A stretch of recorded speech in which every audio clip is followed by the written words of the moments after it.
Good afternoon to everyone who is viewing, what is this, broadcast or video.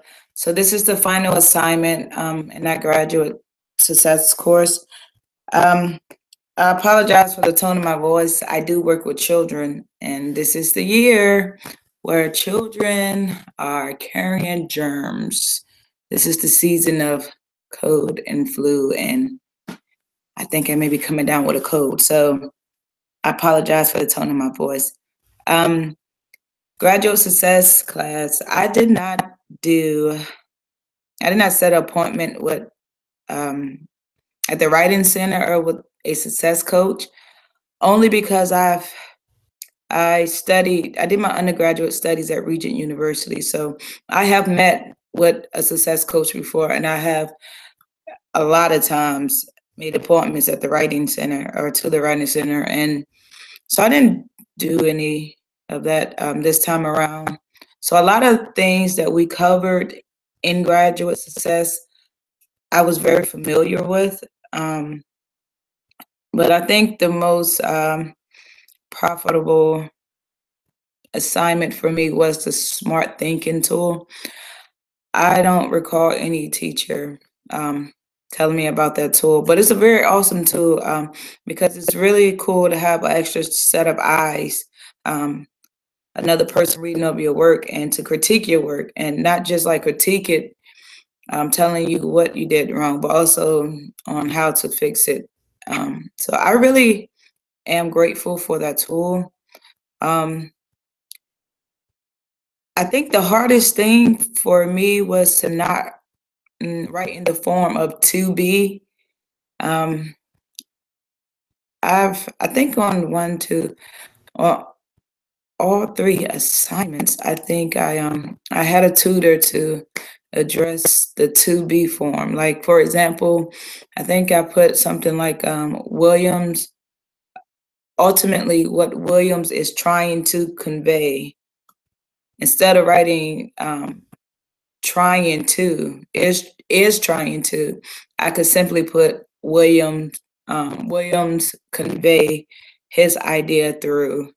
So that was really cool. I never realized how challenging it is not to write in the to be form, but I feel like I've improved and I'm learning how to restructure sentences so that I would not write in the to be form. So that was pretty cool. I'm grateful for that. Um,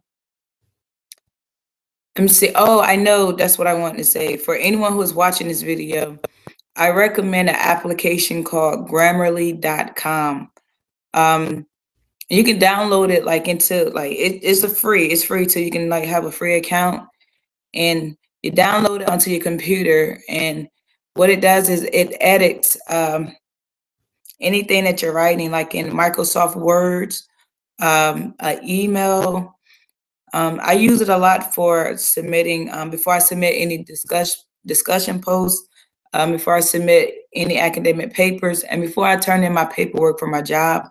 I upload my document into this application. It's called Grammarly, and what Grammarly does is it goes through your paper and it edits for grammar, for punctuation, for subject verb agreement. I use the premium account because I find it to be very beneficial, especially with uh, selecting like I use sometimes when I'm writing, I sometimes use the same word over and over. Like say like if I'm writing a summary, I may describe something as good numerous times in a passage. And what Grammarly does, it would pick up on that and it will highlight the word good and suggest using another word or replacement word like outstanding or excellent.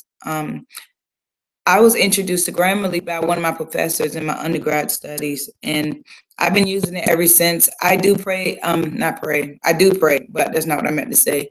I do pay the $25 a month, or you can pay quarterly or annually. But I recommend any and every student, um, if you want, like, um, you know, to make sure like your grammar and everything is okay in a paper before you submit it, I recommend Grammarly.com along also with the Smart Thinking tool. That was a really good tool. So that's it. That is it. And for whoever's watching this video, I pray that the rest of the remaining course that you endure here at Regent University is a successful one. I do pray that the glory of the Lord continue to arise every day in your life in Jesus' name. And may God bless you all. And that's it. All right. Bye.